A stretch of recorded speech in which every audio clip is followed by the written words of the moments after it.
আগে আয়েশা সালাম করার সুযোগ পেতাম না। দো জাহানের বাদশা নবী আমার ঘরের মধ্যে ঢুকেই সঙ্গে সঙ্গে সালাম করতে না, বহুবার চেষ্টা করেছি, কিন্তু নবীর আগে আমি সালাম করার সুযোগ পাই। এক অপরের মধ্যে সালাম, স্বামী স্ত্রীর মধ্যে ভালোবাসা বাড়বে, স্বামী স্ত্রীকে সালাম করবে, স্ত্রী স্বামীকে সালাম করবে। নাম্বার 1, এক নাম্বার ফর্মুলা, আপনার সংসারকে সুন্দর করতে গেলে নিজের মধ্যে সালামের প্রসার করে। 2 নাম্বার, একটা ছোট ছোট মিষ্টি ওরে বাবা, খবরদার খবরদার নিজের বাড়িতে কোনো জীব জন্তুর ছবি টেঙ্গে রাখবেন না। সুবহানাল্লাহ। আখে বলিয়ে বহু বাড়িতে পাওয়া যায় সিনেমার নায়কের ছবি ঝুলানো, অনেক ক্রিকেটার ভক্ত তার ছবি ঝুলানো রয়েছে বাড়ির দেওয়ালে, অনেক আপনার বাবার ছবি মায়ের ছবি ঝুলিয়ে রেখেছে। যেই বাড়িতে এই ছবি ঝুলানো থাকে সেই বাড়িতে রহমতের ফেরেশতা প্রবেশ করে।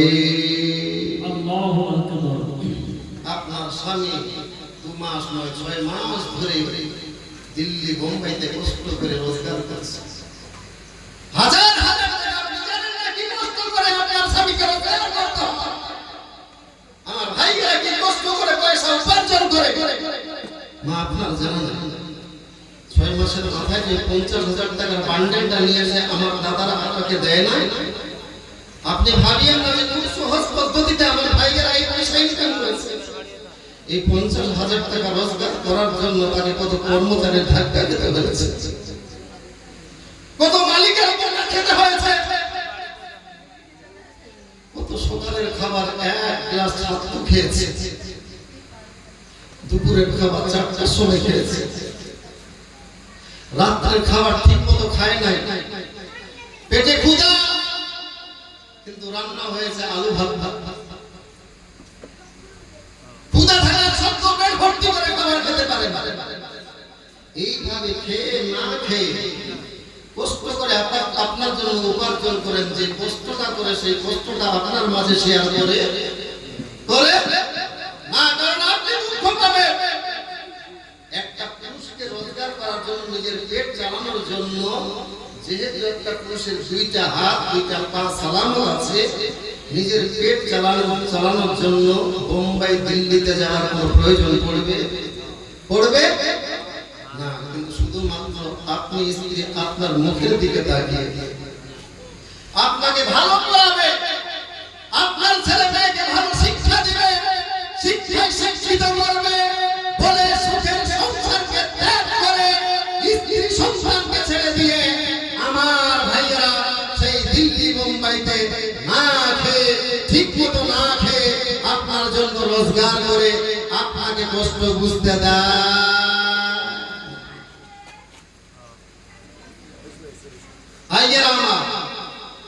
সুতরাং বাড়িতে ওই ছবি টাঙিয়ে রাখা যাবে না। হ্যাঁ, ছবি আপনি রাখতে পারেন, একটা ফ্যামিলি ছবি করতে পারেন, আপনি ফ্যামিলি ছবি মাঝে মধ্যে দেখবেন, এটাকে টাঙিয়ে রাখা যাবে না।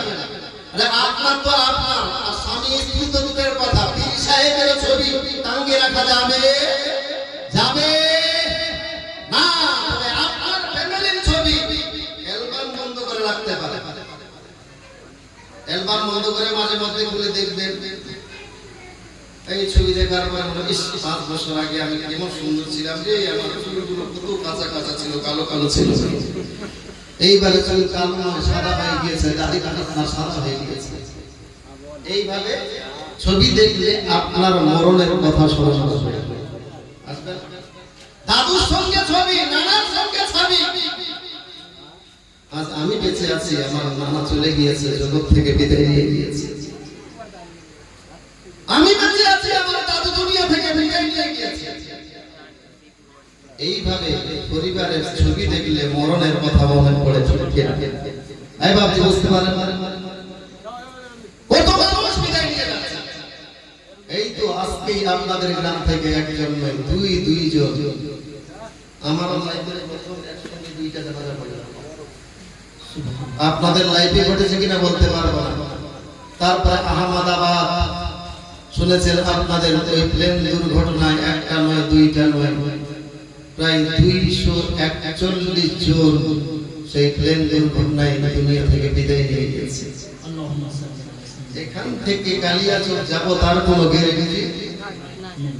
মোবাইলটা খুললে ফেসবুক খুলতে গেলে প্রতিদিন অ্যাক্সিডেন্ট, টোটোর নিচে লাশ, বাইকে সংঘর্ষ, বাইকের নিচে নয় ট্রাকের নিচে 10 চাকা লরি ওই আপনার ভাইয়ের মাথার উপর দিয়ে চলে গিয়েছে। প্রতিদিন এইভাবে আমাদের কাছ থেকে মানুষ বিদায় নিয়ে যাচ্ছে না ভাবছি। কত জানাজা পড়েছে না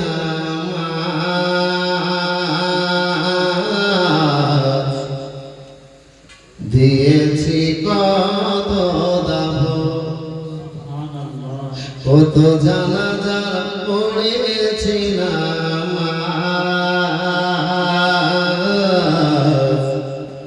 দিয়েছি কত দাহ। কোথায় যেন আছে আমার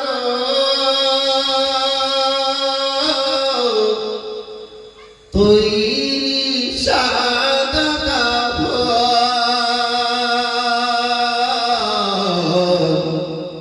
জানাজার পড়েছি না মা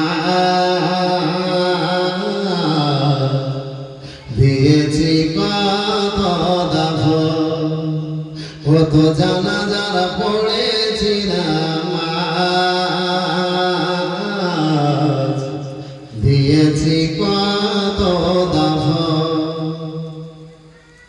আমার তরি বাধায় আছে কোন শিখে আঘাটে, কোন মসজিদে হবে শুয়াবে শেষ ঘাটে। সুবহানাল্লাহ। আমার তরি বাধায় আছে কোন শিখে আঘাটে, কোন মসজিদে হবে শুয়াবে শেষ ঘাটে। কখন কোথায় করবে দাফন আমাকে সোজো, জানাজার পড়েছি না মা দিয়েছি কত দাহ, কত জানাজার পড়েছি না মা দিয়েছি কত দাহ।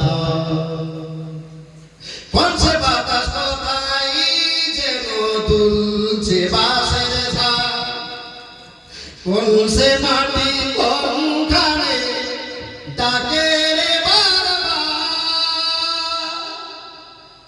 পঞ্চে বাতাস কোথায় যেন দুলছে বাঁশের ঝাড়, কোন সে মাটি কোনখানে ডাকে রে বারবার। কোথায় যেন বল জাতি আছে রে চারজন, জানাজার পড়েছি না মা দিয়েছি কত দাহ, কত জানাজার পড়েছি না মা দিয়েছি কত দাহ। কোথায় যেন আছে আমার তৈরি সাদা কাপড়, জানাজার পড়েছি না মা দিয়েছি কত দাহ, কত জানাজার পড়েছি না মা দিয়েছি কত দাহ। চারজন পথযাত্রী বলতে বুঝতে পারলেন তো? এই যে দেখলাম চারজন, তবে দেখলাম আপনারা এখানে একটা নিয়ম নতুন, একটু যাওয়ার পর যেগুলো আপনার চৌরঙ্গি সেই জায়গায় রাখছে, রাখার পরে আবার কিছুক্ষণ যাওয়ার পরে আবার একটু রাখছে, আবার ঘাড়ে ঘাড়ছে। এটা কে বলেছিল আপনাদেরকে? কোনো মৌলবী কোনো সিস্টেম বলেছিল? জানা আছে? জানা নাই? তাহলে আজকে এই মশলাটা শিখে জানা দরকার আছে। বাহারে শরীয়তের মধ্যে এই মশলাটি আছে। মাইয়াতকে বহন করার সিস্টেম হলো ওই চৌরঙ্গিতে যেখান থেকে তুললেন ওখান থেকে এইবারে পাইপ ব্রেক করতে করে 1 2 3 4 5 6 7 8 9 10 কদম যাওয়ার পরে এই ডান দিকে যাইছিল ও বাম দিকে চলে যাবে, ওখানে রাখবে অথবা ঘাট চেঞ্জ করে দেবে। আবার সেখান থেকে 1 2 3 করে 10 কদম যাবে। 10 কদম যাওয়ার পরে আবার ঘাট পরিবর্তন করে নিবে, অর্থাৎ এই সামনের লোকগুলো পিছনের দিকে যাবে। আবার সেখান থেকে 1 2 3 4 10 এই 10 কদম করে আবার ঘাট পরিবর্তন করে নিবে। কয় 10 হলো? 3 10। আবার সেখান থেকে 10 কদম যাবে, তারপরে আবার পরিবর্তন করে নিবে। এক কথায় এই ব্যক্তি প্রথম ডান কাঁধ লাগাবে, ও চারটা যে আপনার এইভাবে হাতা আছে, চারটা হাতায় যেন তার কাঁধ লাগে, বুঝলেন? চারটাতে পরিবর্তন হবে 10 10 কদম যাওয়ার পর। এই পদ্ধতিতে লাশ মাইয়াত বহন করলে লাভ। বাহারে শরীয়তের মধ্যে মাসলা লেখা হয়েছে এই পদ্ধতিতে যদি কেউ লাশ বহন করে ওই মাইয়াত উপকৃত হোক চাই না হোক, যেই ব্যক্তিরা এই পদ্ধতিতে লাশ বহন করবে, মাইয়াত বহন করবে, এই 4 দশে কত হলো? 4 দশে 40। যারা এই পদ্ধতিতে লাশ বহন করবে তার আগের 40 বছরে আর পরের 40 বছরের গুনাহে সাগীরা অর্থাৎ ছোট ছোট গুনাহ maaf করে দেওয়া হবে। সুবহানাল্লাহ। কথাটা বুঝাতে পারলাম না? এই পদ্ধতিতে যারা লাশ বহন করবে তার আগের 40 বছর পরে 40 বছরের গুনাহে সাগীরা ছোট ছোট গুনাহ maaf করে দেওয়া হবে। তাহলে এই পদ্ধতিতে ওই চৌরঙ্গিতে রাখবেন, 10 কদম যাওয়ার পরে রাখবেন আর ঘাট পরিবর্তন করে নেবেন। এইভাবে 40 কদম যাওয়ার পরে আর রাখার প্রয়োজন নাই। তারপরে একই চান্সে আপনি কবরস্থান পর্যন্ত অথবা জানা জায়গায় নিয়ে যেতে পারেন। এই 4 বার এই পদ্ধতিতে রাখবেন, ইনশাআল্লাহ লাভবান হবেন। তো বলছিলাম না আপনাদেরকে যে মশলাটি, সেটা হলো ঘরের ভিতরে কোনো আপনার ছবি রাখা যাবে, নিজের ফ্যামিলির ছবি টেকে রাখা যাবে না, কুকুর শিয়ালের ছবি রাখা যাবে না। অনেকজন আবার দেখতে পারা যায় কি আপনার ওই দেওয়ালে নয় শোকেসের ভিতরে কুকুর শিয়ালের মূর্তি রাখে। আছে না? আছে না? রাখে রাখে মা খবরদার, যেই সমস্ত বাড়িতে যদি থাকে আপনি দূর করে দেন। যেই সমস্ত বাড়িতে এই শিয়ালের মূর্তি, কুকুরের মূর্তি, বিড়ালের মূর্তি, ঘোড়ার মূর্তি, চাই ছোট হোক চাই বড় হোক, যদি শোকেস ভর্তি করা থাকে সেই বাড়িতে খোদার রহমতের ফেরেশতা ঢোকে না। অনেকে বলেন বাহানা করে বাচ্চারা খেলার জন্য, না, হ্যাঁ বাচ্চাদেরকে খেলার জন্য দিতে পারে। আপনার মেয়ে ছেলে আছে তো, মেয়ে ছেলেকে আপনি পুতলা কিনে দেন। পুতলা বলতে ওই যে কাপড়ের পুতলা হয় না, কাপড়ের পুতলা, এটা জায়েজ আছে, শরীয়তের মধ্যে জায়েজ করা হয়েছে। সুবহানাল্লাহ। হযরত আয়েশা হুমায়রা যখন আমার নবীর বাড়িতে যান, ওই টাইমে হযরত আয়েশা হুমায়রা এই পুতলা নিয়ে খেলা করতেন। সুতরাং আপনার বাড়িতে যে মেয়ে বাচ্চারা আছে তাদের জন্য মেয়ে পুতলা রাখেন, কারণ এই বাচ্চারা খেলার মাধ্যমে দেখবেন ওই পুতলাটাকে নিয়ে কি করবে, বাচ্চাকে কিভাবে পরিচর্যা করে, দেখবেন কখনো মা সাজবে, বাচ্চাটাকে দুগ্ধ পান করাবে, দেখবেন কখনো বাচ্চাটা ওই আপনার পুতলার মাথার চুল গাড়িয়ে দিবে, কখনো বাচ্চাটাকে খাইয়ে দিবে। বাচ্চাটাকে এইভাবে পুতলা দিতে গেলে কি হবে, এই খেলার মাধ্যমে ওই বাচ্চাটা একটা সংসারের প্রশিক্ষণ পাবে বলে বলে। কারণ কিছুদিন পরে সেই বাচ্চাটা বড় হওয়ার পরে শ্বশুর বাড়িতে যাবে, কিভাবে বাচ্চার লালন পালন করতে হবে সেই পদ্ধতিটা বাচ্চারা খেলার মাধ্যমে শিখে যাবে বলে বলে। অনেকটা ওই বাজারে 10 টাকার ফেরিওয়ালার কাছ থেকে আপনার থালি বাটি পাওয়া যায়, প্লাস্টিকের পাওয়া যায়, গ্যাস সিলিন্ডার থাকে, থালি বাটি থাকে, কড়াই থাকে, তারপর প্রেসার কুকার থাকে, এটাও কিনে দিবেন। একটা সংসার কিভাবে পরিচালনা করা হয় ওই বাচ্চাটা খেলার মাধ্যমে শিখেছে। ভাইয়েরা আমার, এটা হলো 2 নাম্বার নয়, 3 নাম্বার আপনার একটা ফর্মুলা। এইবারে 4 নাম্বার ফর্মুলা হলো আপনার বাড়িকে যদি সুন্দর করতে চান, সুখের তৈরি করতে চান, তাহলে ওই বাড়ির প্রত্যেকটি সদস্যকে নামাজ পড়া লাগবে। জোরে বলুন। প্রত্যেকটি সদস্যকে নামাজ পড়তে হবে। এবং পুরুষ আপনি মসজিদে যেয়ে নামাজ পড়বেন, ফরজ নামাজ। কিন্তু আমার রাসূলুল্লাহ আপনার জন্য সুন্নত নামাজ ছেড়েছে, যেই সুন্নত নামাজটা আমার রাসূল বাড়ির মধ্যে পড়তেন।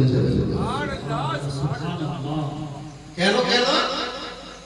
যখন বাড়িতে এই সুন্নত নামাজটি আপনি পড়বেন, আপনার বাড়ির মহিলা সদস্য এবং আপনার বাড়ির বাচ্চারা সেই নামাজ পড়া দেখে আপনার বাচ্চারাও নামাজ শিখে যাবে। ইসলাম কঠিন করা হয় না, ইসলাম সহজ করা হয়েছে। বুঝার ফের আমরা বুঝতে পারি না। আরে বড় বড় বৈজ্ঞানিক দার্শনিকেরা এখন প্রমাণ করছে ইসলাম যা কিছু বিধান তৈরি করেছে এটা মানব কল্যাণের জন্য, অকল্যাণের জন্য নয়।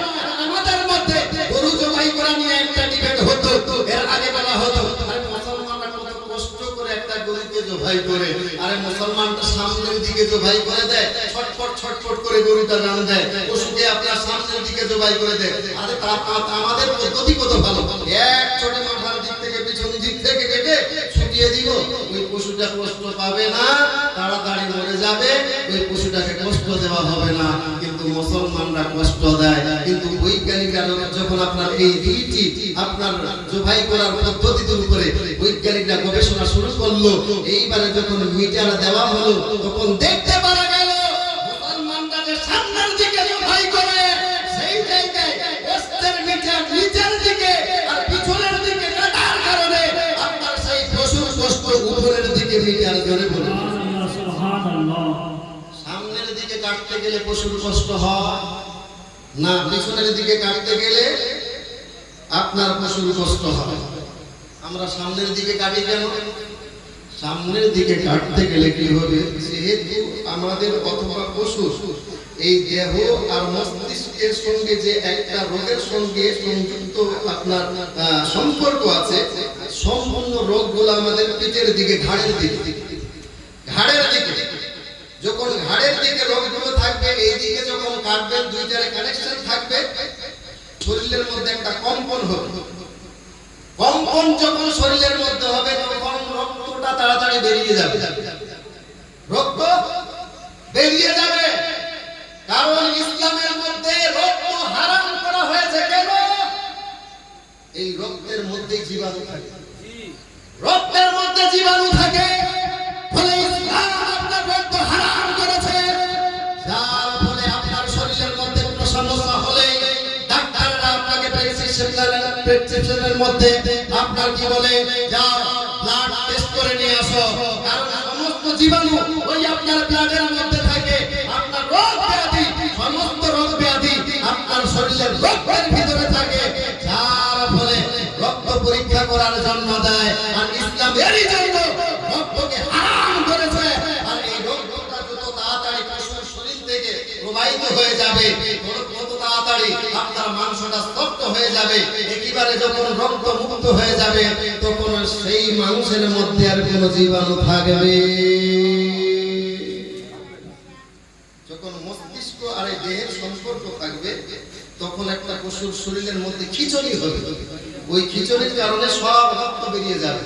আর যখন সঙ্গে সঙ্গে পিছনের দিক থেকে কেটে দিবেন, তখন মস্তিষ্ক আর ওই দেহের সঙ্গে সম্পর্ক থাকে না, ফলে সম্পূর্ণ রক্তটা বের হতে পারে না। ওই মাংসের মধ্যে জীবাণুযুক্ত রক্ত লেগে থাকে, আর ওই জীবাণুযুক্ত রক্ত খাওয়ার কারণে শরীরের মধ্যে বিভিন্ন সমস্যা হয়। কিন্তু যখন আপনার জীবাণুযুক্ত রক্ত বেরিয়ে যায়, তখন সেই মাংস খেলে সেই রকম কোনো ক্ষতি হবে না। ইসলাম আমাদেরকে সভ্যতা শিখিয়েছে, ইসলাম আমাদেরকে মানবতা শিখিয়েছে। ইসলাম আপনাকে কষ্ট করে কোনো আমল দেয় নাই। আমার নবী মেশওয়াক করতে খুব ভালোবাসতেন। ভালোবাসতেন, এত ভালোবাসতেন, এত ভালোবাসতেন। হযরতে আয়েশা হুমায়রা বর্ণনা করেন, শেষ ওয়াক্তের সময় আমার নবী মুখে কিছু বলতে পারে না, হযরতে আয়েশা হুমায়রার দিকে বারবার তাকাচ্ছেন। হযরতে আয়েশা হুমায়রা ইশারা করলেন, ইয়া রাসূলুল্লাহ, ইয়া হাবিবাল্লাহ, হুজুর আপনার কি প্রয়োজন? হযরতে আয়েশা হুমায়রা ইঙ্গিতে বুঝতে পারলেন নবী আমার মেশওয়াক করবেন, নবী আমার মেশওয়াক করবেন। নবীকে মেশওয়াক দেওয়া হলো, নবী আমার মেশওয়াক চিবাতে পারেন না। ওই টাইমে হযরতে আয়েশা হুমায়রা নিজের দাঁতে ওই মেশওয়াকটাকে চিবিয়ে আমার রাসূলুল্লাহর দাঁতকে মেজে দিলেন।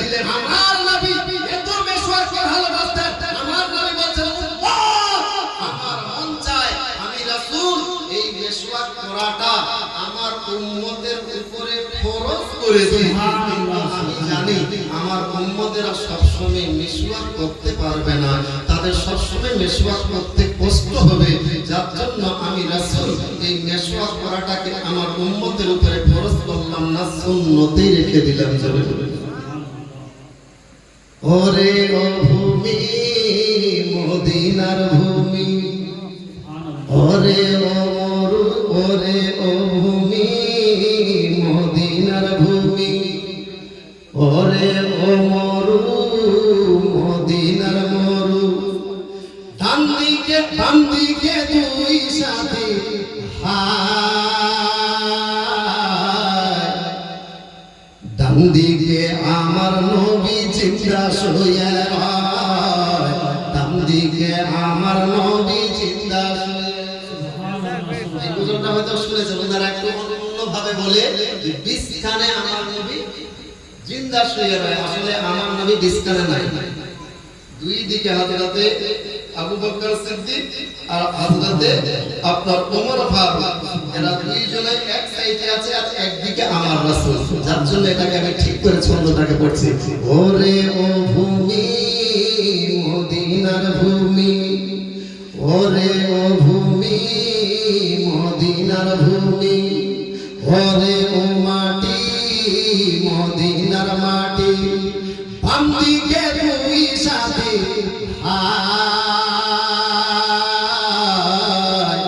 ডান দিকে আমার নবী জিন্দা শুয়ে হয়, ডান দিকে আমার নবী জিন্দা শুয়ে হয়। সংসার সুন্দর করার আরেকটি ছোট্ট ফর্মুলা আপনাদের এলাকায়, এই ফর্মুলাটা নাই, তবে আমাদের এলাকায় আছে। আপনাদের ফ্যামিলিতে দেখতে পাওয়া যায়, ফ্যামিলির লোক ঝনে ঝনে খাবার রান্না হয়ে গিয়েছে, কিন্তু খাবার খায় কখনো আপনার স্বামী এসে খায়, কখনো বাচ্চারা শেষের বেলায় স্ত্রী। না, এই পদ্ধতি থেকে ফ্যামিলির লোকরা যখন খাবেন একসঙ্গে খেতে বসে, আমাদের এলাকায় আছে, গোটাই ফ্যামিলির লোক একসঙ্গে আমরা খাওয়া। এতে কি হবে? পরস্পরের মধ্যে প্রেম, ভালোবাসা, সহানুভূতি বাড়বে। পরস্পরের মধ্যে আলোচনা হবে, আপনার বাচ্চা এমন কোনো কথা আপনাকে বলতে যাচ্ছে কিন্তু বলতে পারে না, কিন্তু খাবার সময় দেখবেন সেই কথাগুলো শেয়ার করে দিচ্ছে। জোরে বলে সুবহানাল্লাহ। এই জন্য পুরো ফ্যামিলির প্রত্যেকটি সদস্য একই সময় একই না, ভিন্ন কুটুম এসেছে, একটা আলগা লোক, লজ্জা লাগছে, তাহলে সেই জায়গায় হয়তো মহিলারা করে খাবে, কিন্তু যখন বাড়ির লোক একসঙ্গে খাবে তাহলে স্বামীর সামনে পর্দার কি? স্বামীর সামনে খেতে কিসের সমস্যা? আপনার ছেলের সঙ্গে খাবেন তো কি সমস্যা? আপনার মেয়ের সঙ্গে খাবেন তো কি সমস্যা? কোনো সমস্যা নাই। এখানে খেতে গেলে কি হবে? অনেক ধরনের রোগ ব্যাধি থেকে আপনি নিজেকে পরিত্রাণ রাখতে পারবেন, কারণ এক মুমিনের জুতা এক মুমিনের জন্য ঔষধ স্বরূপ কাজ করে। জোরে বলে এক মুমিনের জুতা এক মুমিনের জন্য শেফা শেফা। খেতে গিয়ে আপনি বাপ একটা হয়তো আপনার কি বলে মাছের পিস বা হয়তো কোনো আপনার পটলের পিস আপনার প্লেট থেকে আপনার বাচ্চার হাতে, আপনার বাচ্চার থালিতে দিলেন, আপনার হাতে ওই যে আপনার কিছু আপনার কি বলে ঝোল লেগেছিল, ওই ঝোলের সঙ্গে আপনার এই আঙুলের মধ্যে এক ধরনের রস আছে, যেটা হলো আপনার মানবের জন্য। এই রসটা যদি আপনি চুষে চুষে খান অথবা অন্যের আঠো থালিতে চলে যায়, তাহলে সেখান থেকে সেবা হবে। আপনার যখন থালি থেকে আপনার ছেলের কাছে একটা দিলেন, আপনি হয়তো কোনো পটলের ভাজি দিলেন বা বেগুনের একটা চপ দিলেন, আপনার ছেলে হয়তো আপনাকে দিল, আপনার ছেলে আপনার কি বলে স্ত্রীকে দিল, আপনার স্ত্রী হয়তো আপনার বেটিকে দিল। এইভাবে সবারই ঝুঁটা এক অপরের ঝুঁটা সবাই ভক্ষণ করা হলো।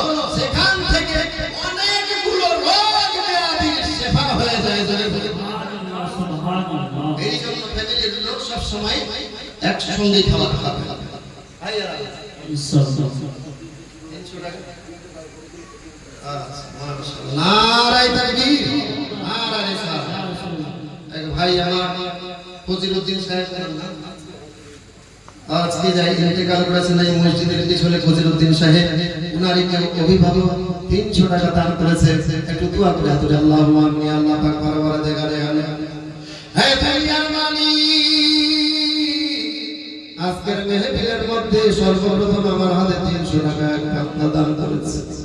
ইয়া আল্লাহ পাক বারবার দেখারে আলা, ইতিপূর্বেই এশারের আগে আমরা তাকে কবরস্থ করে এসেছি।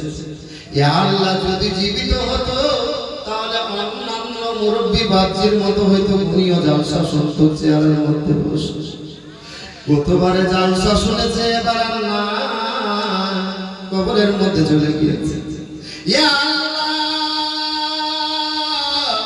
দয়া করে মেহেরবানি করে এই দানের ওয়াসিলায় এই ব্যক্তির যিনি কবরস্থ হয়েছে তার কবরে আযাবকে maaf করে দিয়ে চিরতরে জান্নাতবাসী করিও।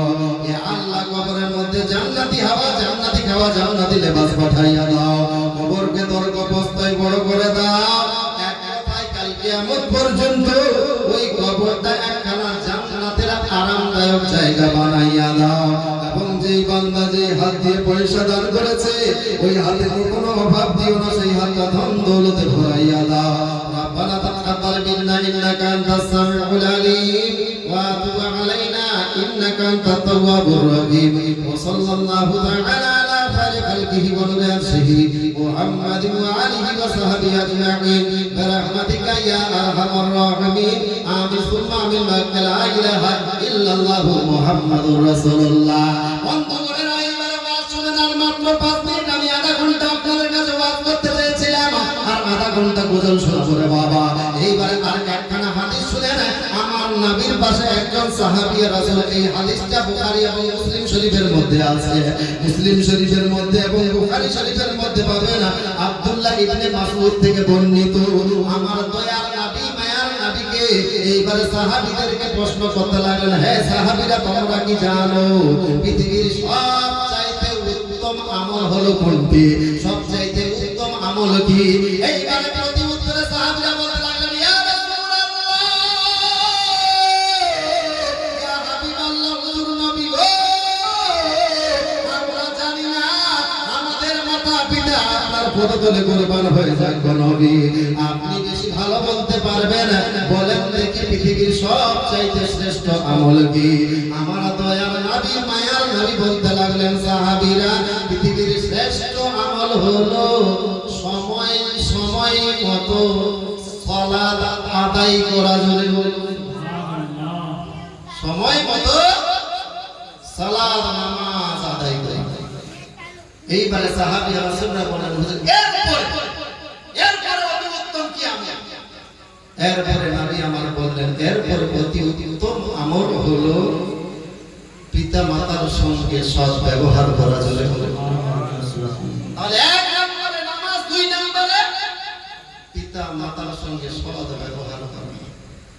আজ অনেক যুবক স্ত্রীকে পেয়ে সেই পাম্মার ভুলে গিয়েছে। বোম্বাইতে থাকে, স্ত্রীর সঙ্গে 5 ঘন্টা 3 ঘন্টা পরে আলাপ করে,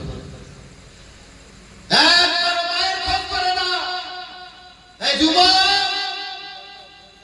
তুমি ভাবেছো তোমার মা তোমার কাছে পয়সা চায়? না, পয়সা চায় না। ভাই, তোমার স্ত্রীর সঙ্গে তুমি 5 ঘন্টা কেন 10 ঘন্টা কথা বলো, নিষেধ নাই। তবে মাঝে মধ্যে স্ত্রীর বলিও, আমার মারে 5টা মিনিট ঘন্টা মায়ের সঙ্গে একটু কথা বলবো। মাকে সালাম দিয়ে বলিও, মা তোমার শরীর ভালো আছে? মা তোমার শরীর ভালো আছে? মা তোমার কাছে টাকা চাই না, পয়সা চাই না। একবার মা বলে তোমার মাকে ডাকবে, এই মা ডাকটা শুনলে মার কলিজা ঠান্ডা হয়ে যায়।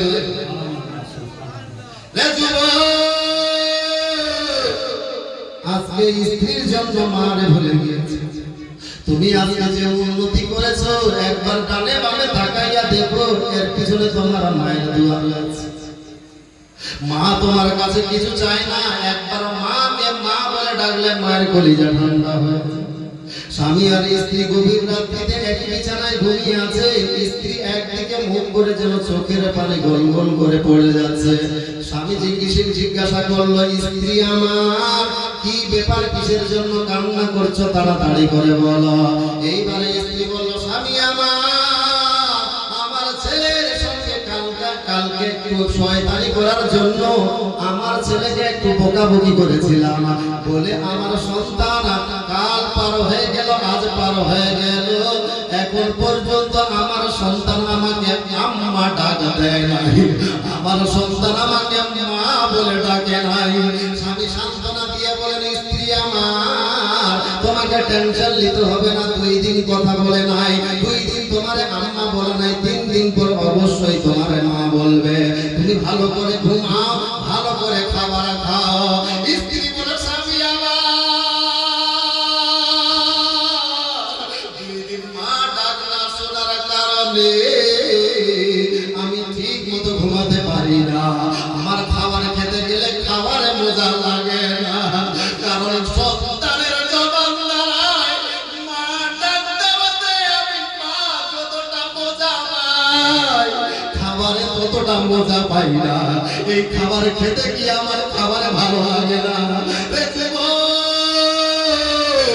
আরে বাবা, তোমার মা বাবাকে কষ্ট দিও না। আমার নবী বলেন, নামাজের পরে যে স্থান দেওয়া হয়েছে সেটা বাপ মায়ের সঙ্গে সৎ ব্যবহার করতে হবে, বাপ মার সঙ্গে ভালো ব্যবহার করতে হবে। তুমি জানো না তোমার মা তোমার জন্য কি কষ্ট করেছে, তোমার মা যে কষ্টটা করেছে এটা যদি অনুভূতি করতে চাও তাহলে তোমার ডেলিভারি স্ত্রীর দিকে তাকাও।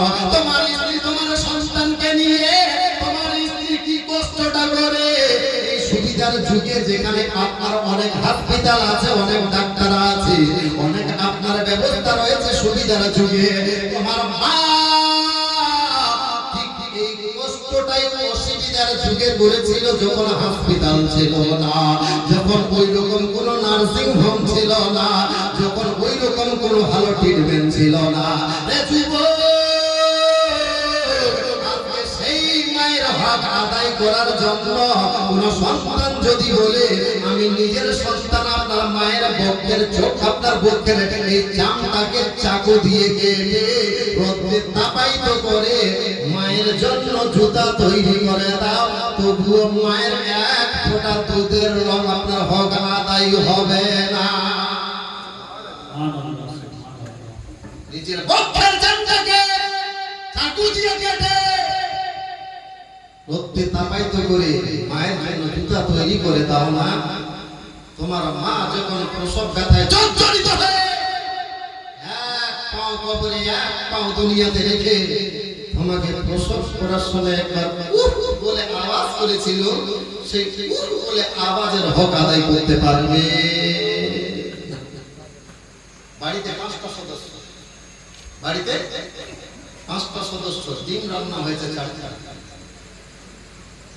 5টা থালার মধ্যে 4টা পাতায় ডিম, একটা পাতায় ডিম নাই। সেই খালি পাতা ডিম যেটাতে শুধু আলুর কয়েকটা টুকরা পড়ে আছে, বলেন দেখি এক বাক্যে, এটা আমি আপনাদেরকে বুঝ দিয়ে বলবো, সেই ডিম বিহীন থালিটা কার?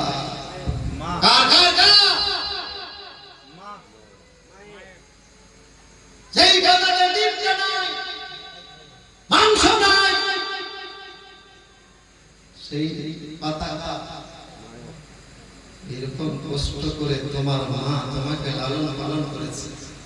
যদি আকাশে এই ভিডিও ক্যামেরা হতো না যে তোমার মা তোমাকে কিভাবে পায়খানা করেছে আর তোমাকে কিভাবে পরিষ্কার করেছে। এক মা গাড়িতে আসতে আসতে দেখলাম একটা বাচ্চা ছেলে বমি করে গেছে, মা একবারও ঘৃণা করে না, এতগুলো লোকের সামনে হাতের মধ্যে বমিটাকে নিয়েছে, বাচ্চাটার বমিটা হাতে করে নিয়েছে। যুবক এইরকম কষ্ট করে তোমার মা তোমাকে লাগে না। মা নিজের মুখের অন্ন নিয়ে ছেলেকে খায়, আর মা চরণে উপোস থেকে সারা দিন কাটায়। মা নিজের মুখের অন্ন নিয়ে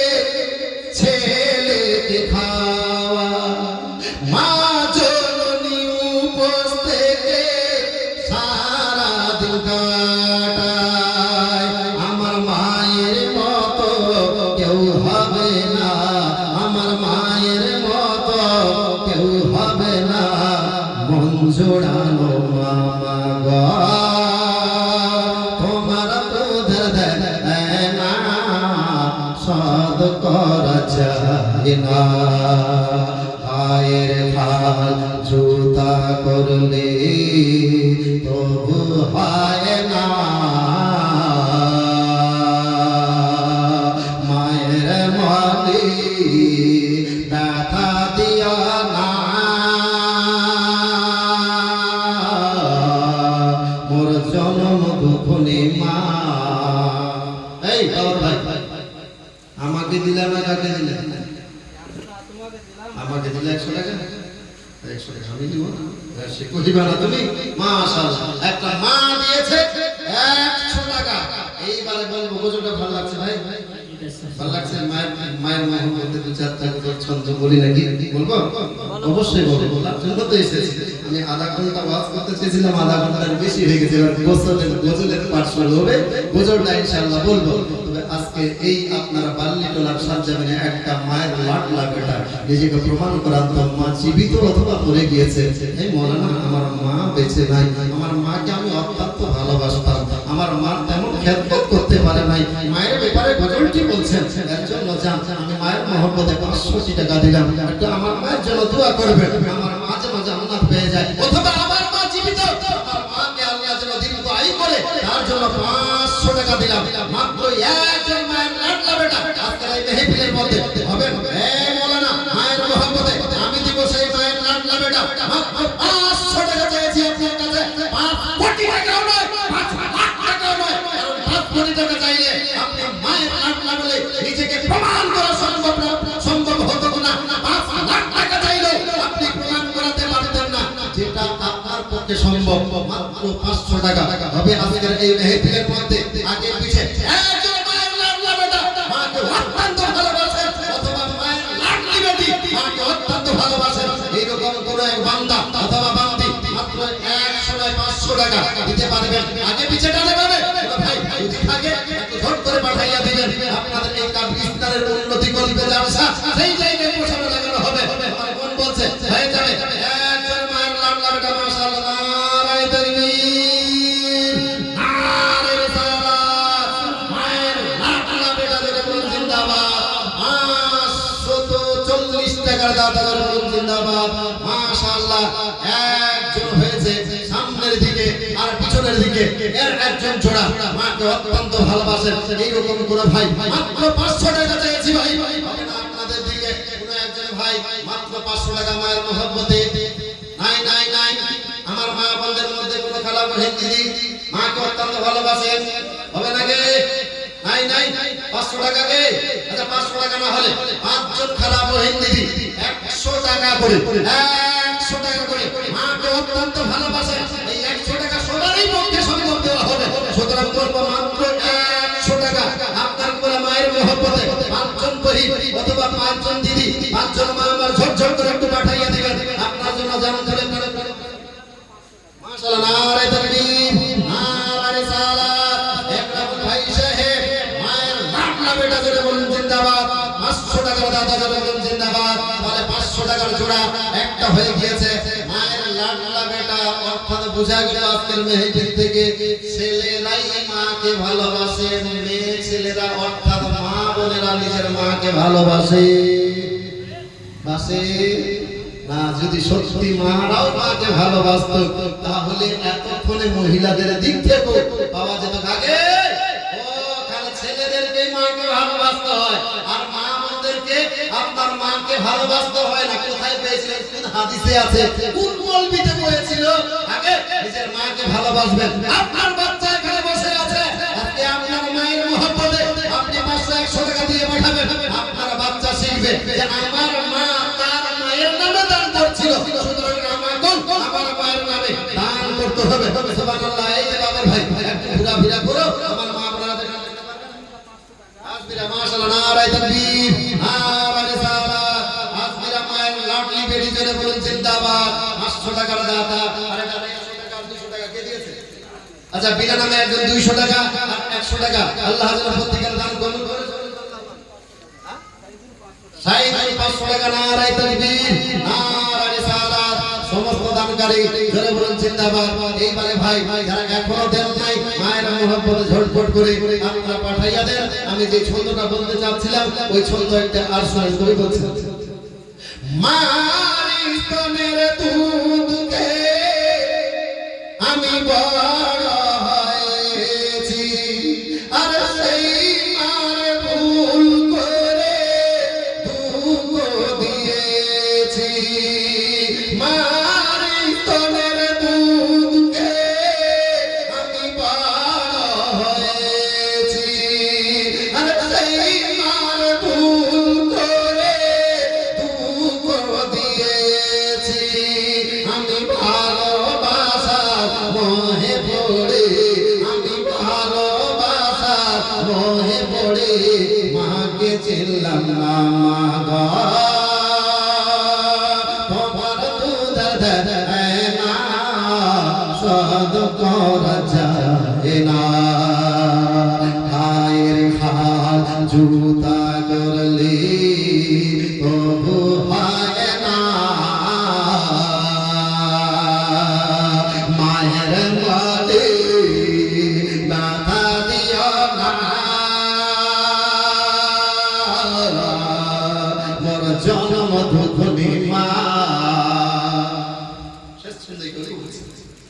মা যে তোর নেকির সাগর কখনো শুকায় না, আর সেই সাগরে ডুব দিয়ে নেকি কুড়িয়ে না। মা যে তোর নেকির সাগর কখনো শুকায় না, আর সেই সাগরে ডুব দিয়ে নেকি কুড়িয়ে না। আরে মাকে রেখে হজ যেও না, মাকে রেখে হজ যেও না, মক্কা মদিনা মা গো, তোমার দুধের দেয় না সদ করা যায় না। পায়ের খাল জুতা করলে তবু হয় না, মায়ের বলে ব্যথা দিও না,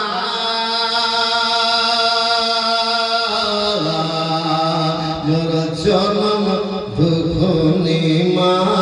আল্লাহুম্মা সাল্লি আলা سيدنا مولانا মুহাম্মাদ ওয়া আলা আলি সাইয়্যিদিনা মাওলানা মুহাম্মদ সাল্লাল্লাহু তাআলা আলাইহি ওয়াসাল্লাম।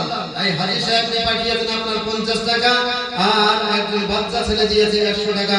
আল্লাহ পাক রব্বুল ইজ্জত প্রত্যেকের দান যেন কবুল করে, সকলে বলুন আল্লাহুম্মা আমিন। এইবারে আপনাদের সম্মুখে আমি যে হাদিসটি পড়েছিলাম সেই হাদিসের ব্যাখ্যা করে এইবারে আপনার আধা ঘন্টার গজল বলতে চেয়েছি, অবশ্যই গজলগুলো পড়বো। এইবারে হাদিসে পড়েছিলাম আমার দয়ার নবী মায়ার নবী বলেন সাহাবীদেরকে, হে সাহাবীরা তোমরা বলতে পারবে পৃথিবীর সবচাইতে শ্রেষ্ঠ পুরুষ কে? পৃথিবীর সবচাইতে শ্রেষ্ঠ পুরুষ কে জানা আছে? বলবো আমার রাসূলুল্লাহ মুহাম্মদ সালে এটা তো আছে, কিন্তু আমার নবী উত্তর দিচ্ছেন ক্বালা রাসূলুল্লাহ সাল্লাল্লাহু তাআলা আলাইহি ওয়াসাল্লাম খায়রুকুম লিআহলি, তোমাদের মধ্যে সর্বশ্রেষ্ঠ পুরুষ যে নিজের বাড়িতে সব চাইতে ভালো। জোরে বলে তোমাদের মধ্যে শ্রেষ্ঠ পুরুষ সে যে তার পরিবারের কাছে শ্রেষ্ঠ, তার স্ত্রীর কাছে শ্রেষ্ঠ। হে পুরুষ, এইবারে বাড়িতে যে জিজ্ঞাসা করিয়া, হে স্ত্রী, হে মুখের মা, কহ তো জি আমি তোমার কাছে কেমন, আমি তোমার কাছে কেমন? আপনার স্ত্রী আপনাকে বলে, আরে খেপা তুমি যত আমাকে শাস্তি যত জানিয়েছো, আর তুমি জিজ্ঞাসা করছো আমি তোমার কাছে কেমন? যদি বলে যায় সত্যি না তুমি আমার কাছে পৃথিবীর শ্রেষ্ঠ পুরুষ, তোমার মতো শ্রেষ্ঠ পুরুষ আমার কাছে কেউ নাই, তাহলে আপনার সংসার একেবারে সোনার সংসার তৈরি হবে। এইবারে বলা হলো শ্রেষ্ঠ পুরুষ। আর একটি হাদিসের মধ্যে আমার তোমরা জানো পৃথিবীর মধ্যে সবথেকে শ্রেষ্ঠ সম্পদ কি? ইয়া আল্লাহ পাক পরওয়ারদিগারে আলাম, আমার বাবার ভাইয়ের চাচা দুনিয়া থেকে বিদায় নিয়ে গেছে, তার নামে 500 টাকা নয় 600 টাকা দান করেছে। দয়া করে মেহেরবানি করে এই দানের ওয়াসিলায় তিনারা চাচার কবরে আযাবকে maaf করে দিয়ে চিরতরে জান্নাতবাসী করিও। সকলে বলুন আল্লাহুম্মা আমিন। এইবার আর একটা হাদিস বললাম যে বাবা, পৃথিবীর সবচাইতে শ্রেষ্ঠ পুরুষ হলো যে নিজের স্ত্রীর কাছে শ্রেষ্ঠ, সে হলো শ্রেষ্ঠ পুরুষ। এইবারে পৃথিবীর শ্রেষ্ঠ সম্পদের নাম কি? আমার নবীর কাছে যখন জিজ্ঞাসা করা হলো, আমার নবী বলেন খায়রু মাতাইদ দুনিয়া আল মারাতুস সালিহা, পৃথিবীর শ্রেষ্ঠ সম্পদ হলো নেককার পরেজগার স্ত্রী। জোরে বলুন, পৃথিবীর শ্রেষ্ঠ সম্পদের নাম হলো নেক পরেজগার মুত্তাকি স্ত্রীর নাম। কিন্তু মা জিজ্ঞাসা করিয়ে নিজেকে প্রশ্ন করিয়েন, আপনি কি নেককার হতে পেরেছেন? আপনি কি পরেজগার হতে পেরেছেন? আপনার স্বামী নামাজ পড়ে, অথচ স্ত্রী নামাজ পড়ে নাই। নাই, এরকম ফ্যামিলি নাই। স্বামী স্ত্রী আপনার বলে নিজেকে খুব ভালোবাসে। আচ্ছা, এই ভাই ফোন দিয়েছে আপনার নিজের বাবার জন্য 100 টাকা। এই দানের ওয়াসিলায় দিলে তিনার আব্বার কবরের আযাব maaf হয়ে যায়। সকলে বলুন আল্লাহুম্মা আমিন। অনেক ফ্যামিলিতে আছে না স্বামী নামাজ পড়ে স্ত্রী নামাজ পড়ে না, আবার অনেক ফ্যামিলিতে আছে স্ত্রী নামাজ পড়ে কিন্তু স্বামী নামাজ পড়ে না। আর এক অপর আবার দাবাই করে কি যে আমার বুড়া আমাকে খুব ভালোবাসে। আসমাউল মায়ের নামে কাজে মাশাআল্লাহ, নারায়ে তাকবীর, নারায়ে রিসালাত। আসমাউল ভাই সাহেব 1000 টাকার দাতা জোরে বলেন জিন্দাবাদ। মায়ের লাডলা বেটা, আমি জানি এই বাল্লি টোলাতে মাকে ভালোবাসে, এরকম বহু লাডলা বেটা আছে। তবে একটু সময় নিচ্ছে, তারপরে পাঠিয়ে দেবে ইনশাআল্লাহ। বলছিলাম ভাই, অনেক স্বামী নামাজ পড়ে, স্ত্রী আপনার নামাজ পড়ে না, আর আবার ওরা পরস্পরের মধ্যে বলে আমার স্বামী আমাকে খুব ভালোবাসে, আমার স্ত্রী আমাকে খুব ভালোবাসে। না না মা, আপনার স্বামী স্ত্রীর ভালোবাসার উভয়ের একটা নৈতিক দায়িত্ব আছে। নৈতিক দায়িত্বটা কি? শরীয়ত মোতাবেক আপনি যদি স্বামী স্ত্রীকে ভালোবাসেন, স্ত্রী স্বামীকে ভালোবাসেন, এই ভালোবাসাটা যদি সমাজের কাছে বহির্প্রকাশ করতে চান, তার জন্য একটা নৈতিক দায়িত্ব হলো স্বামী স্ত্রীকে জান্নাতি বানাবে, স্ত্রী স্বামীকে জান্নাতি বানাবে। জোরে বলুন, স্বামী স্ত্রীকে জান্নাতি বানাবে, স্ত্রী স্বামীকে জান্নাতি বানাবে। কিন্তু আপনি নিজেকে বলছেন আমার স্বামী আমাকে খুব ভালোবাসে, অথচ আপনার স্বামী 5 ওয়াক্তের নামাজ পড়ে, বুড়া নামাজ পড়ে, বুড়ি কখনো নামাজ পড়ে নাই। তার মানে কি বুড়া একা একা জান্নাতে যেতে চাইছে, বুড়িকে নিয়ে নয়। সত্যি যদি বুড়া বুড়িকে ভালোবাসতো তাহলে বলতো ও মুখের মা, ও মুখের মা। আমি জুয়ান ছেলেদের মতো ইংরেজিতে বলতে শিখে আই লাভ ইউ, আমি ইংরেজিতে বলতে পারি না, আসলে আমি তোমাকে খুব ভালোবাসি। সত্যি বলছি, নিজের মা তোমাকে ছাড়া আমি থাকতে পারবো না। সুতরাং আমার ইচ্ছা হলো আমরা দুনিয়াতে যেভাবে স্বামী স্ত্রী হয়ে আছি না, মরার পরও যেন আমরা তুমি আর আমি জান্নাতে উভয় স্বামী স্ত্রী হিসাবে থাকতে পারি। মরার পরও যেন আমি আর তুমি জান্নাতের ভিতরে স্বামী স্ত্রী হিসাবে থাকতে পারি। যার জন্য হে মুখের মা, আমি নামাজ বন্দী করে জান্নাতের রাস্তা পরিষ্কার করছি, তুমি নামাজ বন্দী না করে জাহান্নামের রাস্তা পরিষ্কার করছো। এই মুখের মা, আমি তোমাকে জাহান্নামে দেখতে পারবো না, আমি তোমাকে নিয়ে জান্নাতে থাকতে চাই। যার জন্য তুমি আমার মতো নামাজ পড়ে জান্নাতের রাস্তা পরিষ্কার করো, তুমি আর আমি উভয় জান্নাতের মধ্যে স্বামী স্ত্রী হিসেবে থাকবো। জোরে বলে সুবহানাল্লাহ। অনেক বুড়া নামাজ পড়ে, বুড়ি পড়ে না, কথা বললাম। এবারে বুড়ি দেখবেন তাহাজ্জুদের নামাজ পড়ে, বুড়ি মা তাহাজ্জুদের নামাজ পড়ে, আর বুড়া শুধু শুক্রবার ছাড়া 5 ওয়াক্তের নামাজ পড়ে না। আর বুড়ি খালি খালি প্রশংসা করে আমার বুড়াটা খুব ভালো, আমার বুড়াটা জানে না আমাকে খুব ভালোবাসেছে, প্রচুর ভালোবাসে, এর নাম ভালোবাসা। সত্যি যদি আপনার বুড়াকে আপনাকে ভালোবাসতো, সত্যি যদি আপনার স্বামীকে আপনি ভালোবেসে থাকতেন, যে আপনার স্বামীকে আপনি খুব ভালোবাসেন, এটা বহিঃপ্রকাশ করতে চান, তাহলে আপনার উচিত ছিল, হে মেঘেরবাদ, দেখো আমি তোমাকে আসলে খুব ভালোবাসি, তোমাকে ছাড়া এক মুহূর্ত থাকতে পারবো না। আচ্ছা, তুমি কেন নামাজ পড়ছো? তুমি নামাজ পড়ো না? আমার ইচ্ছা হলো আমরা দুনিয়াতে যেভাবে স্বামী স্ত্রী হয়ে আছি, মরার পরও যেন আমি তোমাকে নিয়ে জান্নাতে থাকতে পারি। যদি বলছো সুবহানাল্লাহ। সত্যি যদি আপনি বুড়ি আপনার কি বলে স্বামীকে ভালোবাসার দাবিদারি হয়ে থাকে, তাহলে আপনার নৈতিক দায়িত্ব হবে আপনি যেইভাবে তাহাজ্জুদের নামাজ পড়ে নিজেকে জান্নাতি তৈরি করছেন, সেইভাবে তদরূপ আপনার স্বামীকে নামাজ বন্দী শিখিয়ে তাকেও জান্নাতি তৈরি করতে হবে। এর নাম হলো স্বামী স্ত্রীর ভালোবাসা। মাশাআল্লাহ, এইরকম দরকার প্রয়োজন ছিল। আমার স্বামী স্ত্রীর বিষয়ে একটু বলার প্রয়োজন ছিল বলে বললাম, কিন্তু বর্তমানে একটা সমাজে বিশাল বড় রোগ দেখতে পাওয়া যায়, বিশাল বড় সমস্যা। আজকাল 16 নয়, এই 10 থেকে 18 বছর বয়সের ছেলেরা বিশেষ করে দেখছি মোবাইলের আসক্ত হয়ে নিজেকে ধ্বংস করে দিয়েছে। আল্লাহু আকবার। এই জন্য আমি জানি তুমি মোবাইল ছাড়া থাকতে পারবে না। মোবাইল প্রয়োজন অবশ্যই, তবে একটা লিমিট তৈরি করো, একটা নির্ধারিত সময় সূচি তৈরি করো। মোবাইল দেখার একটা সময় বের করো, যে আমি দিন রাতে এই কাজকর্ম করব, 24 ঘন্টার মধ্যে 23 ঘন্টা, 1 ঘন্টা অথবা আধা ঘন্টা আমি মোবাইল দেখব। এই 1 থেকে আধা ঘন্টার 1 মিনিটও বেশি সময় মোবাইলে দেওয়া যাবে না। লেখাপড়া নাই। আগের যুগে কি 5 বছর 10 বছর আগের কথা, মাগরিবের পরে একটা ছেলেকে আমরা বাইরে দেখতে পেতাম। মাগরিবের পরে সব হাত পা পরিষ্কার করে লিখতে পড়তে বসে যায় বাড়ি। এখন দেখছি মাগরিব যাই, সন্ধ্যা হলো, মোড়ের মাথায় এক সারিতে 10 জন ছেলে বসে মোবাইল নিয়ে এই বিচার বাহিরে আল্লাহু আকবার। ধ্বংস হয়ে যাবে। আল্লাহু আকবার। জীবন বাবা শেষ করে দিয়েছে। এই যুবক টের পাবো না, এখন টের পাবো না, সময় প্রতিকূলে থাকে। এই মোবাইল নামের গজব তোমাকে কি ধ্বংস করে দিতে পারবে না। যদি হিসাব নিতে যাও আমার কাছে শুনে, তোমার মাথা নষ্ট করেছে, কি করেছে? 2 নাম্বার তোমার হার্টের সমস্যা করেছে, 3 নাম্বার তোমার কিডনি ড্যামেজ করেছে, 4 নাম্বার তোমার যৌবন নষ্ট করেছে, 5 নাম্বার তোমার চেহারার লাবণ্য নষ্ট করেছে।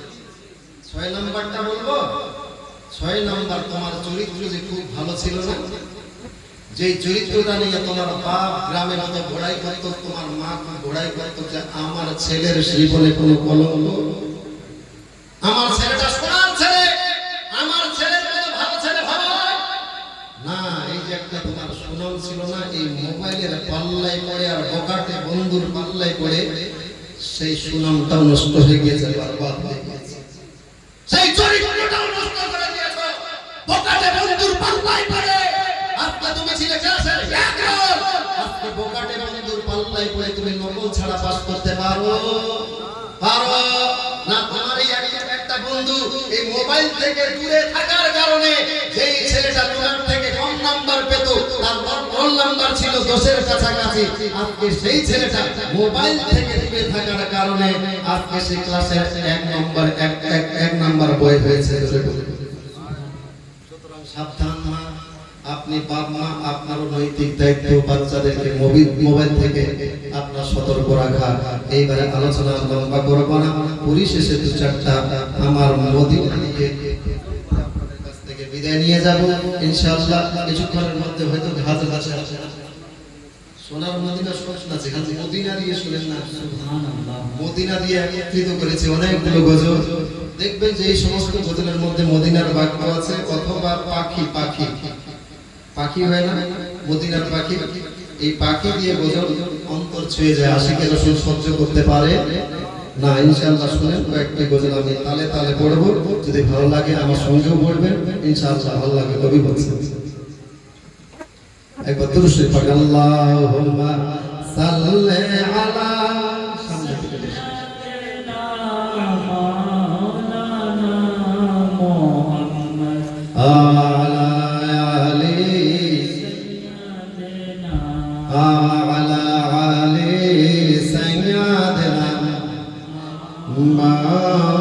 মাওলানা মুহাম্মদ সাল্লাল্লাহু আলাইহি ওয়াসাল্লাম। কবি বলছে মনে বড়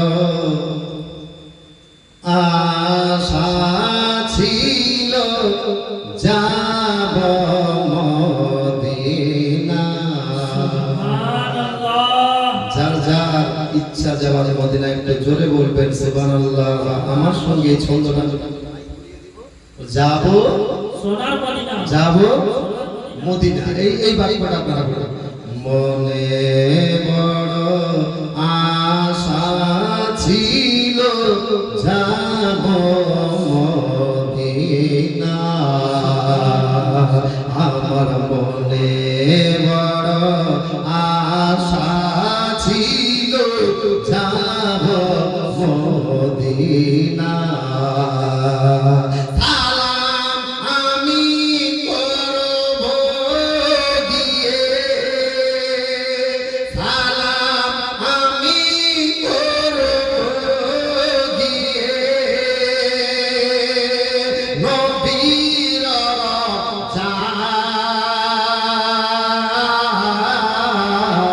রওজায়। মনে বড় আশা ছিল যাব মদিনায়, আমার মনে বড় আশা ছিল মদিনা। কোথায় আছে? আরব সাগর পাড়ি দেব, নাই গো আমার পরি,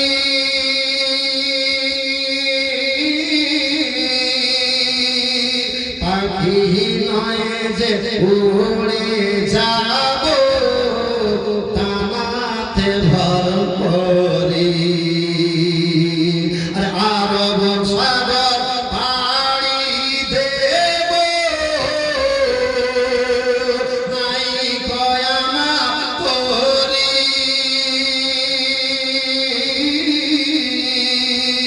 পাখি নয় যে উড়ে যাব ডানাতে ভর করি। আমার আশায় আছে সম্ভাবনায়,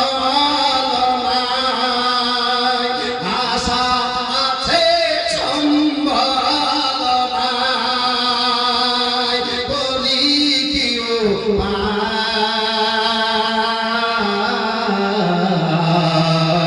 মনে বড় আশা ছিল যাব মদিনা,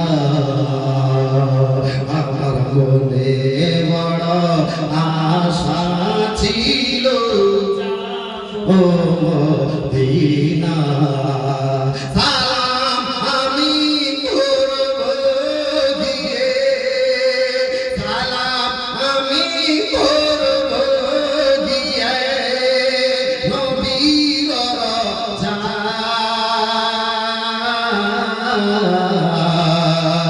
মনে বড় আশা ছিল যাব মদিনা, আমার মনে বড় আশা ছিল যাব মদিনা।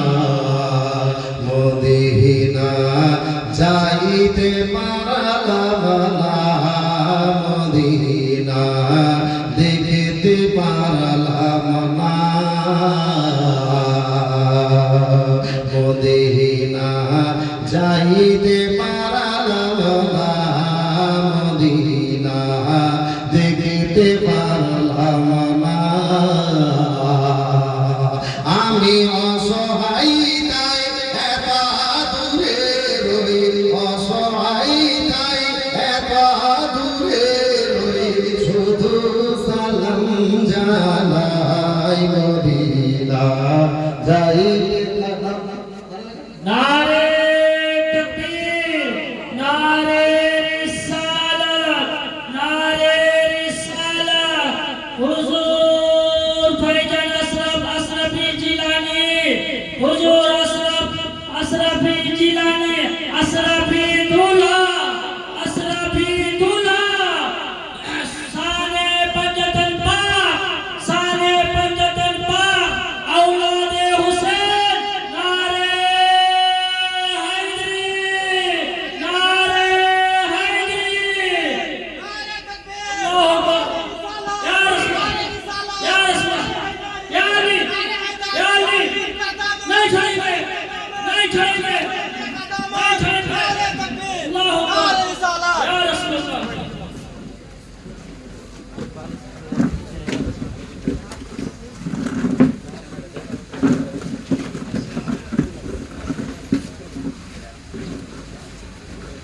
বসে যান।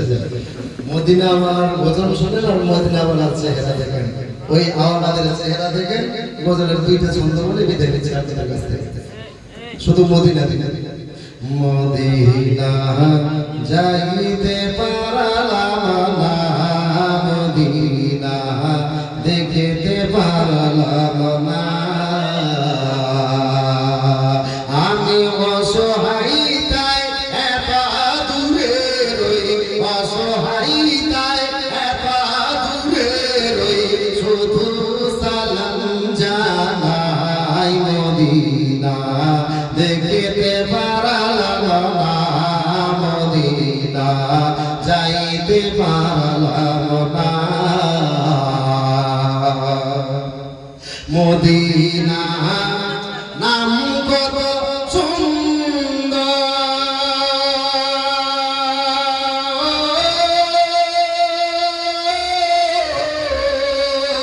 মদিনা কেড়েছে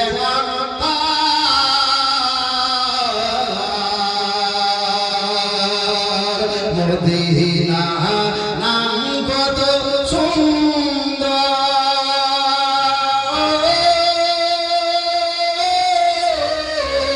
মদিনা কেড়েছে আর পাখির ডানা থাকলে, পাখির ডানা থাকলে যেতাম মদিনায়, মদিনা যাইতে পারলাম না, মদিনা দেখতে পারলাম না। হায়াত পাখি তো মোলাকাত পাখি, এই বলে বক্তব্যের পরে সমাপ্তি ঘোষণা করলাম। ওয়া মা আলাইনা ইল্লাল বালাগ। আসসালামু আলাইকুম ওয়া রাহমাতুল্লাহি ওয়া বারাকাতুহু।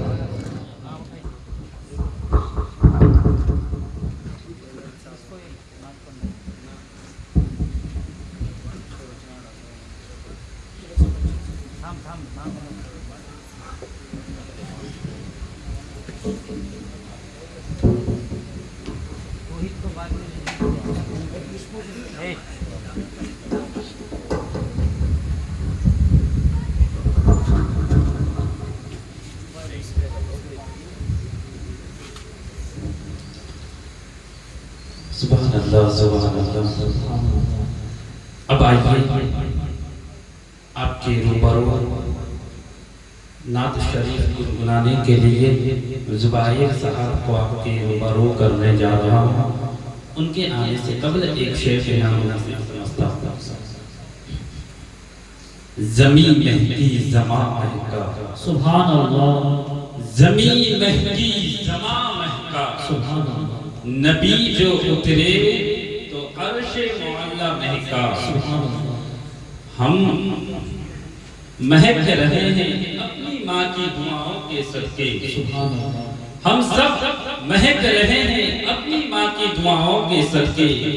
हमारी दुआ है कि जन्नत में मेरी माँ महके, सुभान अल्लाह, हमारी दुआ है कि जन्नत में हमारी माँ महके।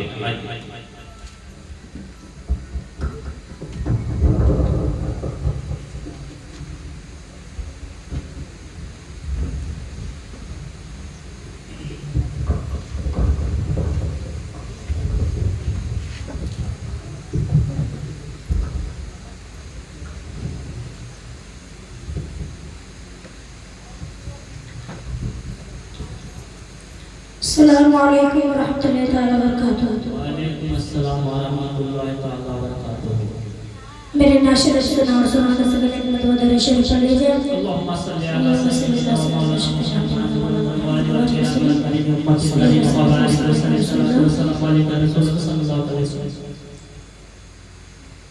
एक पर्दा पूरा मजमा दोनों हाथों को लहरा करके या रसूलुल्लाह, या रसूलुल्लाह,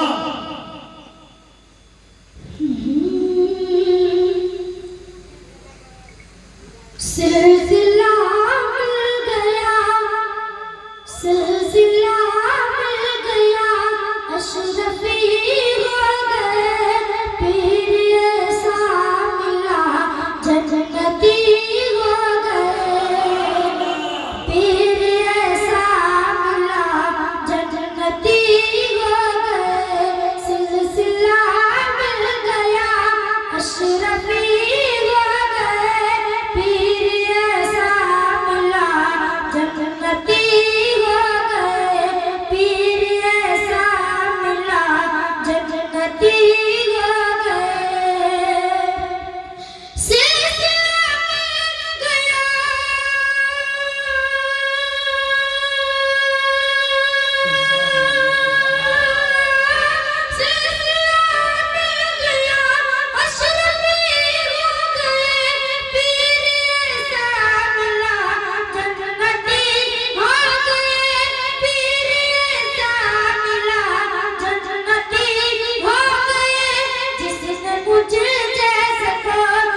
शाह फैजान अशरफी पिया सिलसिला मिल गया अशरफी आ गए सिलसिला मिल गया अशरफी आ गए फिर ऐसा मिला जन्नती हो गए फिर ऐसा मिला जन्नती हो गए मुतवाज़िर करने जा रहे हो समझ पड़ रही है एक मरतबा कहते सुभान अल्लाह बेसहारा का जिसने सहारा दिया बेसहारा का जिसने सहारा दिया बेसहारा का जिसने सहारा दिया सैयदी मुर्शिदी शाह फैजान अशरफी पिया सैयदी मुर्शिदी शाह फैजान अशरफी पिया बेसहारा को जिसने सहारा दिया बेसहारा को जिसने सहारा दिया सैयदी मुर्शिदी शाह फैजान अशरफी पिया सैयदी मुर्शिदी शाह फैजान अशरफी पिया सैयदी मुर्शिदी शाह अशरफी पिया सैयदी मुर्शिदी शाह कादरी पिया सैयदी मुर्शिदी शाह फैजान अशरफी पिया जाम अशरफ मुझे जब सही पिला दिया जाम अशरफ मुझे जब सही पिला दिया सैयदी मुर्शिदी शाह फैजान अशरफी पिया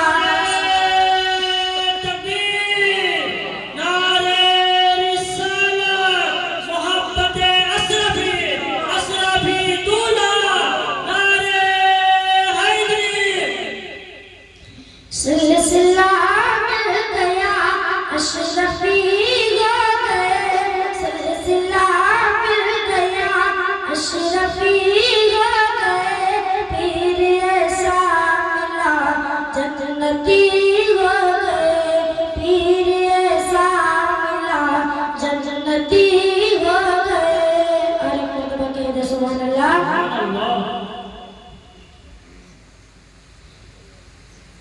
तुझे रब ने क्या बनाया तुझे रब ने क्या बनाया मकाम मदीने वाले तुझे रब ने क्या बनाया मकाम मदीने वाले ये कोई समझ न पाया ये कोई समझ न पाया मकाम मदीने वाले तुझे रब ने क्या बनाया मकाम मदीने वाले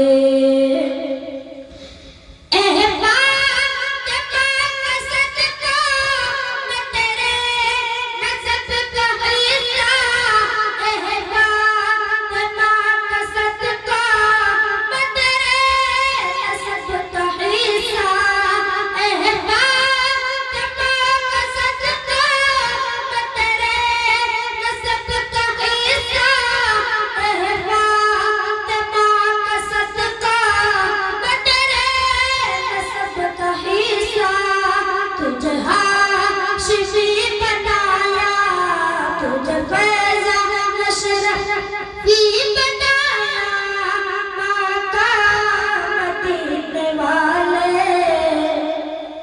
तुझे रब ने क्या बनाया मकाम मदीने वाले ये कोई समझ न पाया ये कोई समझ न पाया मकाम मदीने वाले तुझे रब ने क्या बनाया मकाम मदीने वाले आखिर शेर सुन रहा हूँ समाप्त फरमाइए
बच्चा है, बड़ा होके फल देगा।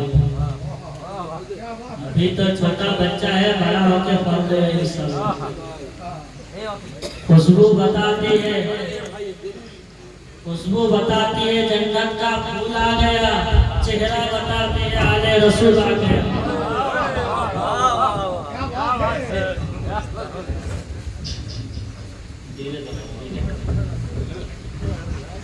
मैं बिल्कुल तशरीफ से मौले नबी औलाद अली औलाद वसी आज़म की आमदाद है। बस हज़रत की दुआ लेकर चंद शेर कलम हुज़ूर आला हज़रत अशरफ मियां का कलम पहुँचा समाप्त करे।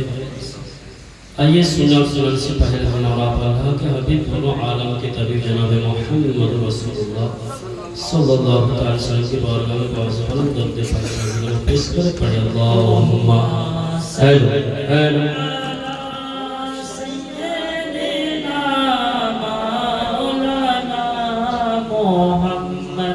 वअला आलि सय्यदिना सल्लल्लाहु तआला अलैहि वसल्लम। एक मर्तबा पूरा मजमा कह दे सुभान अल्लाह। सुभान अल्लाह। मिसाले मुस्तफा कोई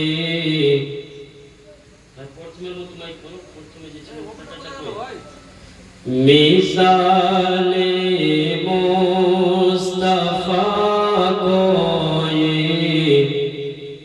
पैगंबर हो नहीं सकता। मिसाले मुस्तफा कोई पैगंबर हो नहीं सकता। मिसाले मुस्तफा कोई पैगंबर हो नहीं सकता। ये को दीजिए भाई। मिसाले मुस्तफा कोई पैगंबर हो नहीं सकता। मिसाले मुस्तफा कोई पैगंबर हो नहीं सकता। सितारा लाख चमके मेरे अनवर हो नहीं सकता। सितारा लाख चमके मेरे अनवर हो नहीं सकता। सितारा लाख चमके मेरे अनवर हो नहीं सकता। सुभान अल्लाह। के बड़ों में किसने तस्दीक सबसे पहले की।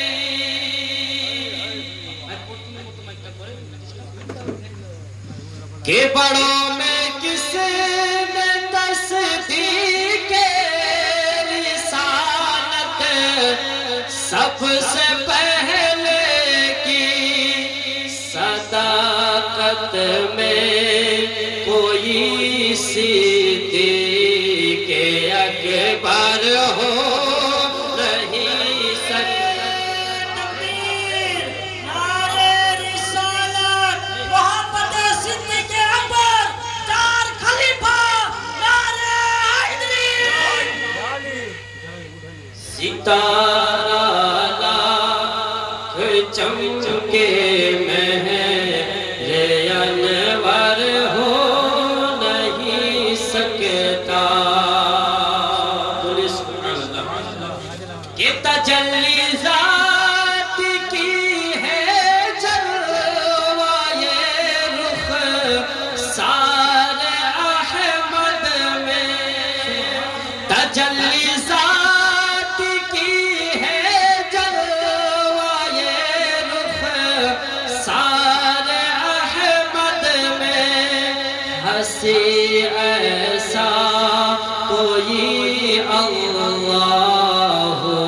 अकबर हो नहीं सकता हंसी ऐसा कोई अल्लाह अकबर हो नहीं सकता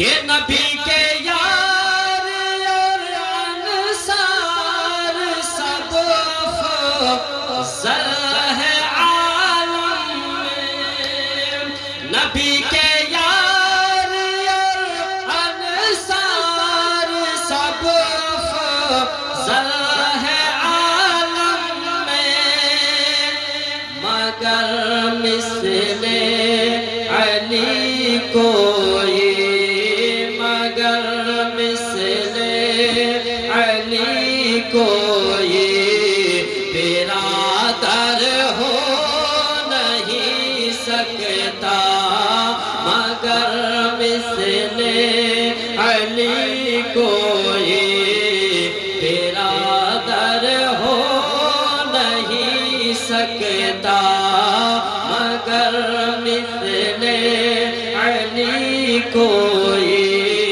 बिरादर हो नहीं सकता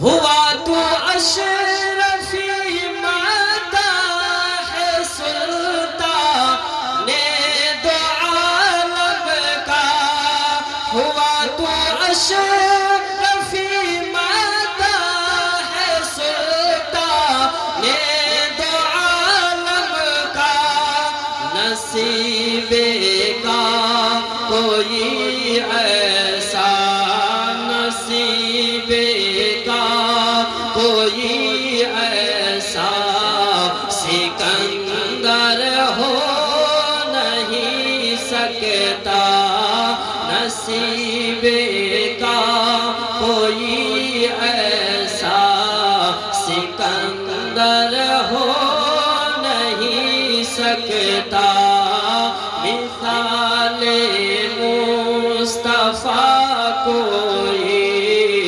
पैगंबर हो नहीं सकता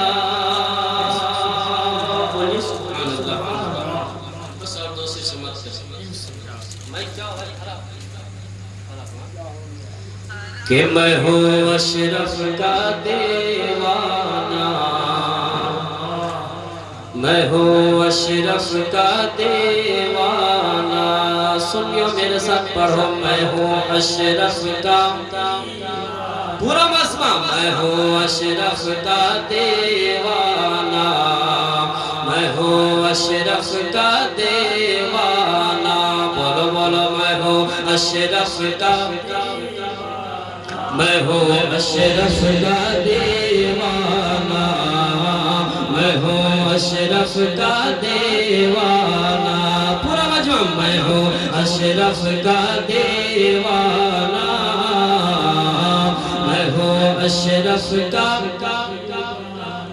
अशरफ के घराने से मुझे प्यार हो गया अशरफ के घराने से सबको प्यार हो गया अशरफ के घराने से मुझे प्यार हो गया अशरफ के घराने से मुझे प्यार हो गया अशरफ के घराने से मुझे प्यार हो गया अरे दोनों जहां में बेड़ा मेरा पार हो गया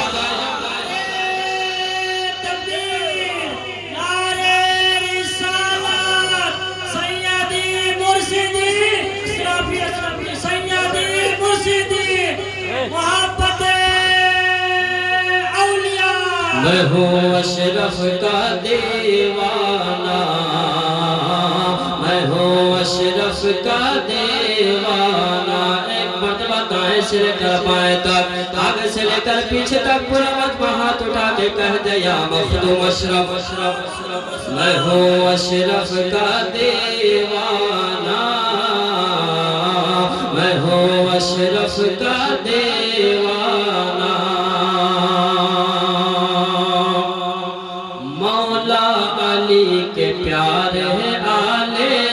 रसूल है। और जोर से बोले मौला अली के प्यार है आले रसूल है।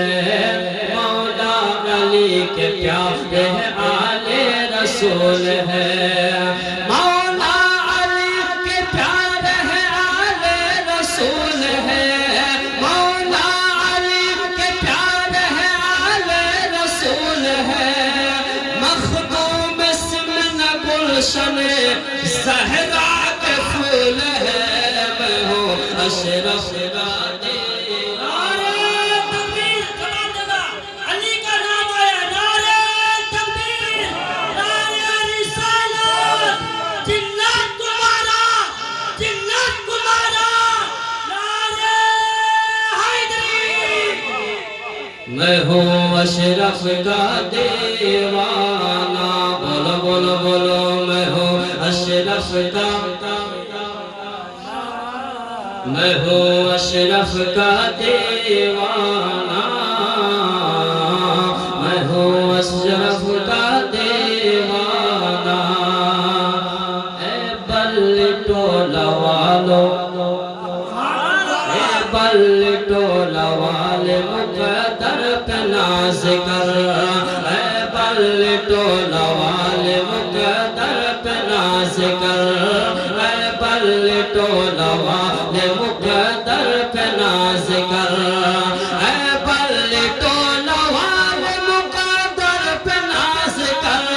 ए बल्ली टोला वाले मुकद्दर पे नाज़ कर। ए बल्ली टोला वाले मुकद्दर पे नाज़ कर। आले रसूल पाक का दीदार हो गया। अशरफ का दीवाना। बोलो मैं हूँ अशरफ का। मैं हूँ अशरफ का दीवाना। मैं हूँ अशरफ का दीवाना। बस आखिर से समाप्त करे पूरा मजमा हाथ उठा के कह दे या रसूल अल्लाह। मैं हूँ अशरफ का दीवाना। मैं हूँ अशरफ का दीवाना। बहुत प्यारा शेर। सिमना के तख्त ताज को ठुकराए क्यों न वो। सिमना के तख्त ताज को ठुकराए क्यों न वो।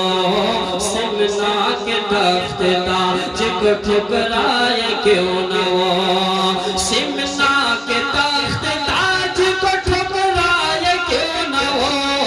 सिमना के तख्त ताज को ठुकराए क्यों न वो। ये सब तो शाह सिमना के कदमों की धूल है। मैं हूँ अशरफ। तकबीर, नारे रिसालत, नारे रिसालत। जिसकी सीने में कुरान पाक, उसकी सीने में कुरान पाक। जिसके सर पे है ये ताज, जिसके सर पे है ये ताज। नारे रिसालत, लब्बैक या रसूल अल्लाह, लब्बैक या रसूल अल्लाह, लब्बैक या रसूल अल्लाह। मैं हूँ अशरफ का दीवाना। मैं हूँ अशरफ का दीवाना। सिमना के तख्त ताज को ठुकराए क्यों न वो। सिमना के तख्त ताज को ठुकराए क्यों न वो। सिमना के तख्त ताज को ठुकराए क्यों न वो। सिमना के तख्त ताज को ठुकराए क्यों न वो। ये सब तो शाह सिमना के कदमों की धूल है। मैं हूँ अशरफ का दीवाना। मैं हूँ अशरफ का दीवाना। बोलो बोलो बोलो मैं हूँ अशरफ का दीवाना। मैं हूँ अशरफ का दीवाना। अल्लाह सलामत रखे।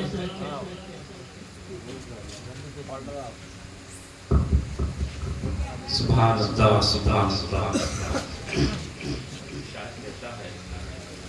علی کے در کو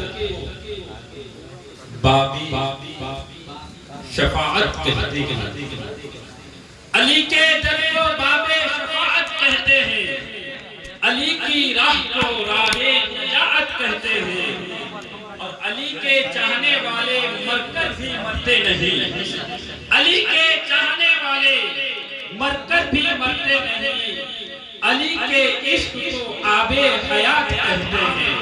اور آگے شاید یوں کہتا ہے کہ کانوں میں علی علی بول رہا ہے، علی علی بول رہا ہے، کانوں میں رس بول رہا ہے، علی علی بول رہا ہے، کانوں میں رس بول رہا ہے۔